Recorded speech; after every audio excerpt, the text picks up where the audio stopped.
جو رنگ باقی ہیں ان کو بھی تو لگانا ہے نا۔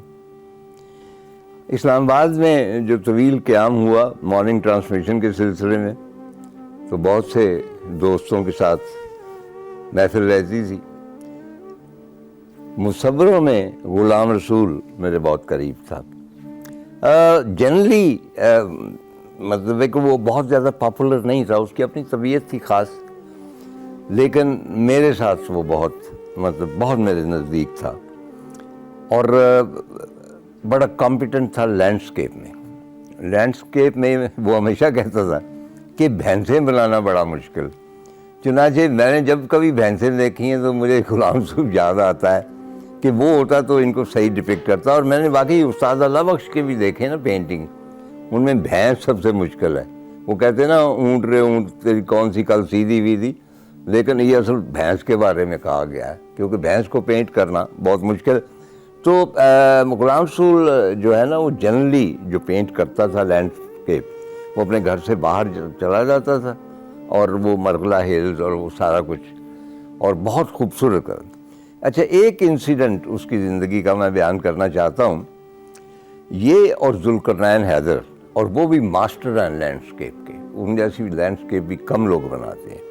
غلام رسول اور ذوالقرنین حیدر پنجاب یونیورسٹی میں کلاس فیلو تھے، اور خالد اقبال صاحب کے شاگرد تھے۔ خالد اقبال آپ کہہ لیں کہ فادر آف لینڈسکیپ ان پاکستان۔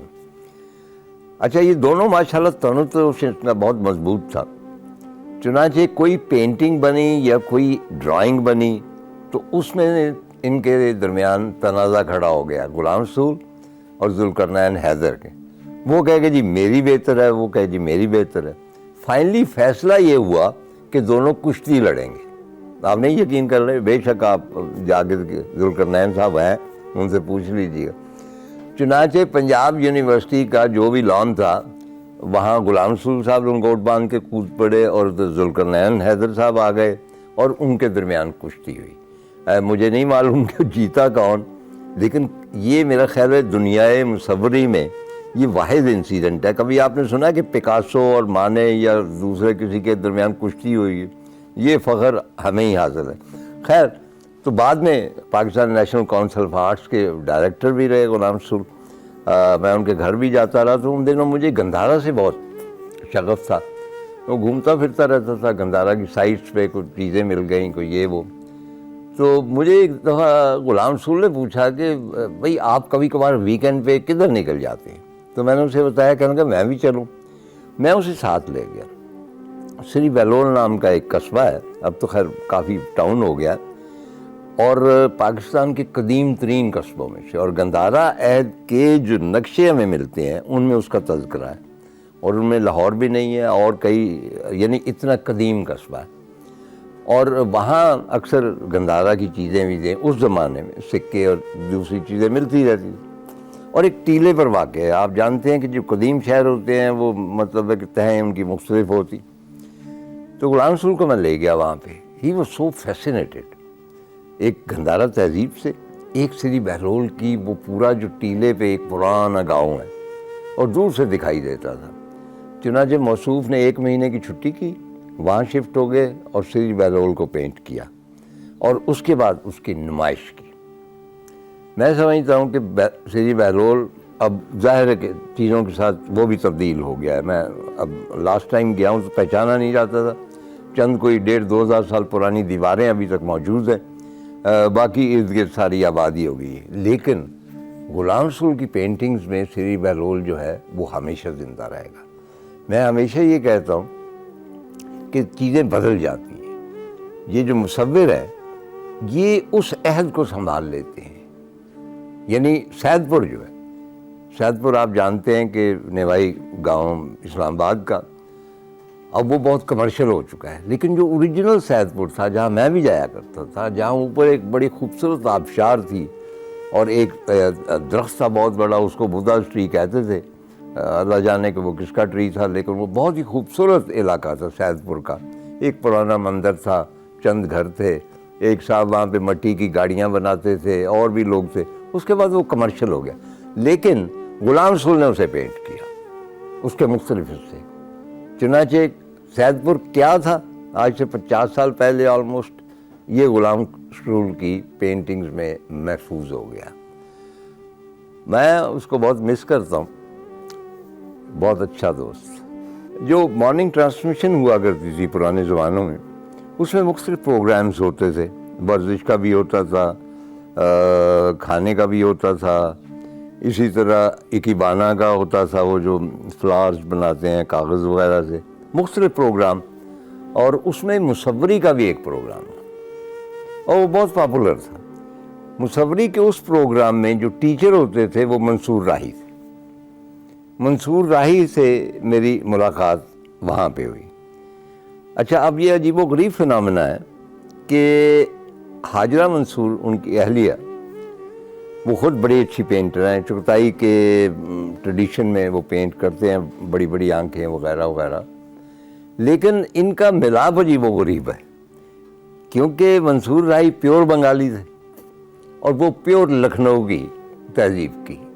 چنانچہ ان کی جو آپس کی گفتگو تھی وہ سننے کے لائق ہوتی تھی.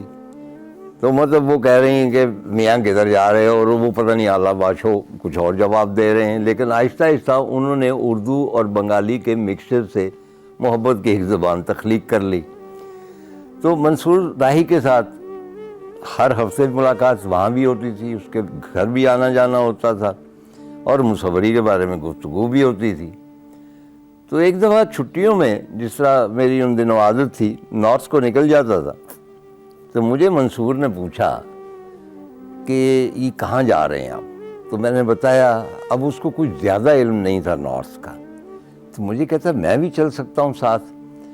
میں نے کہا منصور ذرا ٹف ہوگا، آپ سینسٹیو قسم کے لوگ ہیں، ہاتھ میں برش پکڑ کے کھڑے رہتے ہیں کینوس کے. اور کیوبزم اس کا فیوریٹ تھا، اس سے باہر نہیں نکلا شاید وہ. لیکن کیوبزم میں وہ بہت خوبصورت تصویریں، اس جیسا کیوبزم کا استعمال میرا خیال پاکستان میں اور کسی نے نہیں کیا. تو باہر طور وہ چلنے کو تیار ہو گیا. تو وہ ٹرپ تھا نانگا پروت کا. اس میں سمیر میرا چھوٹا بیٹا 6ٹھی جماعت میں شاید پڑھتا تھا، وہ تھا، اور منصور راہی، یہ 3 تھے ہم. تو باہر طور ہم ترشنگ گئے اور وہاں سے پھر پیدل آگے نانگا پروت کے دامن تک گئے. اور جس طرح ہوتا ہے نا کہ ایک بندہ صدمے میں آیا ہوا، سٹنڈ منصور راہی. آپ دیکھیں نا، بنگال کی لینڈسکیپ جو ہے وہ بالکل فلیٹ ہے، پانی ہے، پانی بیوٹیفل، ریورز، جنگل بیوٹیفل، لیکن ماؤنٹینز نہیں ہے.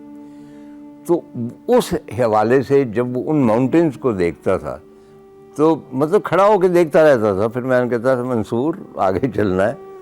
چنانچہ 4-5 دن ہم وہاں پہ رہے. اچھا، اور میری جو کتاب ہے نانگا پروت، اس میں بڑا تفصیلی تذکرہ ہے. He was a very good companion, اور ہمیں اس سے کوئی شکایت نہیں پہنچی. He was very cooperative. مجھے یاد ہے کہ جب نانگا پروت کے بیس کیمپ سے ہم واپس آ رہے تھے تو سمیر بہت خوش تھا. تو اس نے منصور راہی نے کہا کہ آپ کو پتہ ہے کہ یہ کیوں خوش ہے؟ میں نے کہا کیوں؟ کہنے کا ہمارے بنگالی میں ایک کہاوت ہے کہ گھر لوٹنے والے مویشی ہمیشہ خوش خوش چلتے ہیں. یہ مجھے اس کی بات یاد ہے آج تک. لیکن یہ ہے کہ سینکڑوں لوگ ہیں اس وقت پاکستان میں جنہوں نے مصوری کی تعلیم تھرو منصور راہی حاصل کی، اور آج کل وہ بہت فیمس ہیں. اور میرا خیال ہے کہ ان دنوں وہ کراچی میں ہیں. بہت عرصے سے بات نہیں ہوئی، لیکن میرے بہت کلوز رہے. اچھا، جیسے غلام رسول جو ہے سری بہلول سے واپس آیا تو اس میں ایک تبدیلی آئی. اس نے سری بہلول کی لینڈسکیپ جیسی لینڈسکیپس پینٹ کرنی شروع کر دی. اسی طرح منصور راہی میں بھی ایک تبدیلی آئی جب وہ نارتھ سے واپس آیا، شمال سے، نانگا پروت کے دامن سے، کہ بے شک وہ کیوبزم پہ یقین رکھتا تھا. زیادہ تر جو اس کینوسز تھے جو پینٹ کے وہ یہی تھے، لیکن وہ ڈرائنگز بھی بہت اچھی بناتا تھا. ہی واز ویری گڈ، مطلب کہ جو پین اینڈ انک اور یہ وہ، اس میں اس نے جتنی بھی سینکڑوں کی تعداد میں ڈرائنگ بنائی وہ نارتھ کی تھی. اور ان میں وہی پرانے گھر تھے اور وہی ماؤنٹینز تھیں. چنانچہ ایک اور، جس طرح وہ پہلے بھی میں عرض کر چکا ہوں کہ مصوروں کا کمال یہ ہے کہ وہ محفوظ کر لیتے. تو منصور راہی کی ڈرائنگز میں بھی جو پرانی رہتل ہے نوٹس کی وہ محفوظ ہو چکی.